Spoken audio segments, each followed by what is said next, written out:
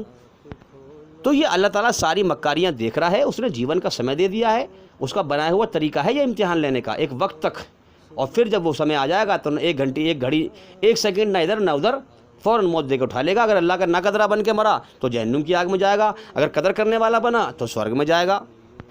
تو یاد رکھیں، اسی کو محمد صلی اللہ علیہ وسلم نے فرمایا کہ جس نے بندوں کا احسان نہ مانا وہ اللہ کا احسان کیا مانے گا۔ میرے بھائیو، سچائی کے ہوش میں آؤ، اس سے پہلے کہ اللہ تعالیٰ موت دے کر دنیا کی ہر چیز کو چھڑوا دے، دل سے پہلے ہی چھوڑ دو، دنیا کو مت چھوڑو، دنیا کی محبت دل سے چھوڑ دو اور سوچ لو کہ میرا دنیا میں کچھ نہیں ہے۔ اے انسان، چھوڑ دے یہ دنیا کا میلہ، جائے گا تو یہاں سے اکیلا، کوئی تجھے بچا نہیں پائے گا، کوئی تیرا ہاتھ نہیں پکڑ لے گا، کوئی تجھے دنیا میں روک نہیں پائے گا۔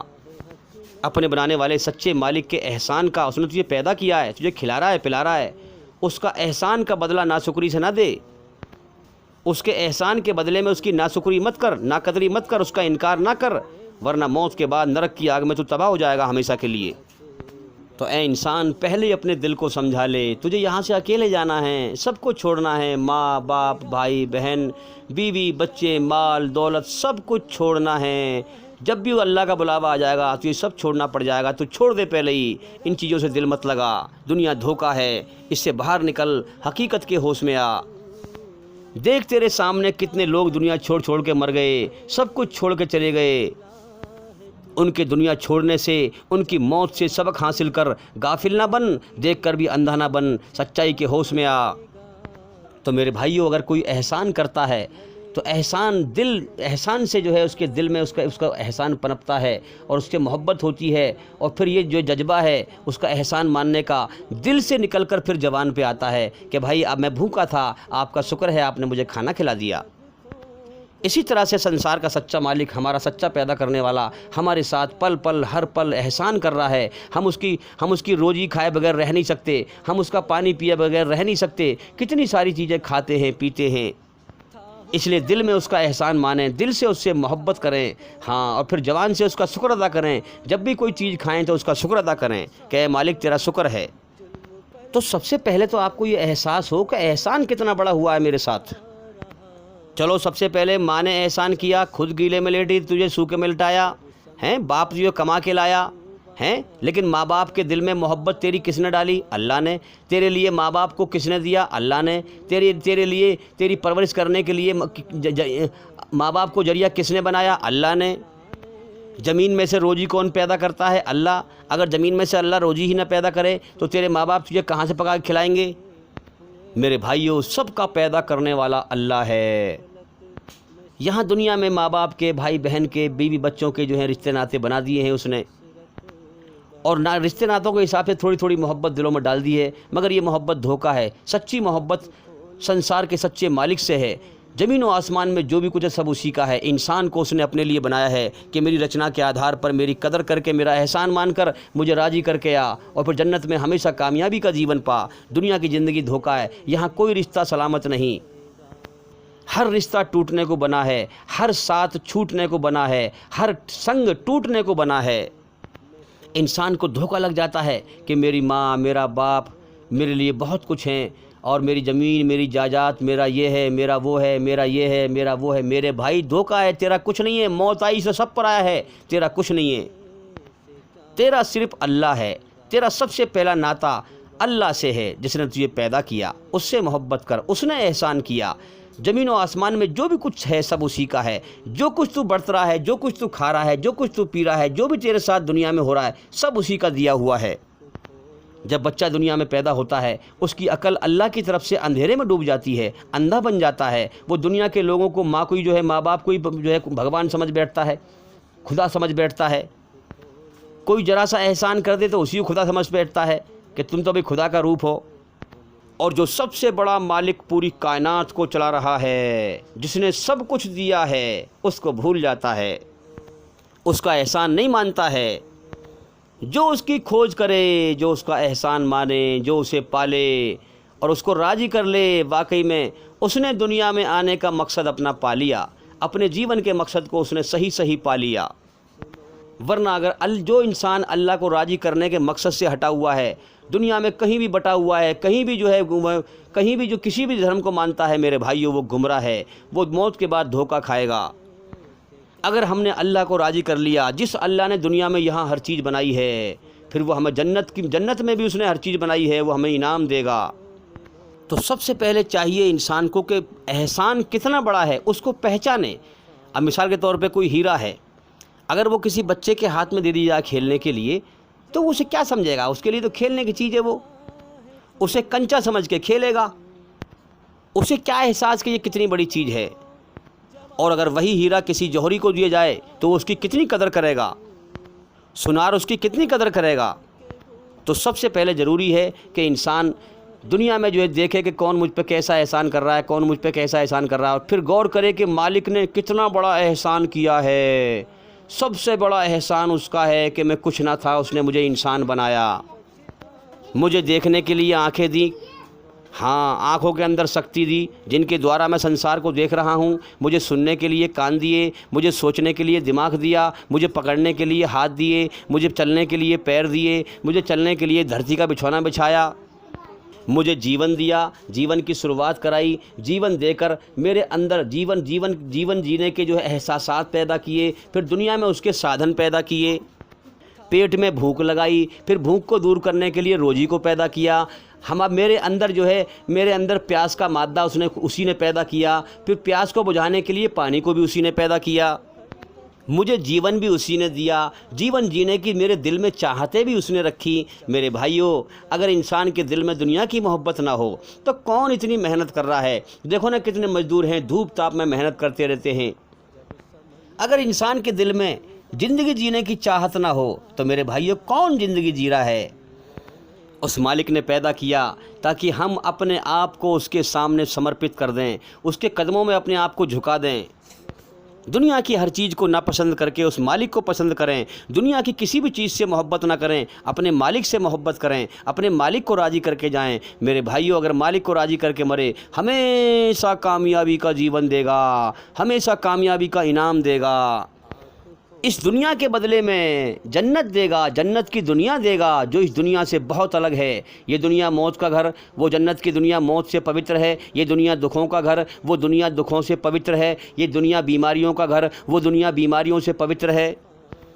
یہ دنیا بڑھاپے کا گھر، وہ دنیا بڑھاپے سے پوتر ہے۔ جس کی ہمارے اندر چاہت ہے، جس چیز کو ہم پسند نہیں کرتے، جنت میں کوئی ایسی چیز نہیں ہے جو ہمیں یہاں بری لگتی ہو، وہاں کوئی ایسی چیز نہیں ہے،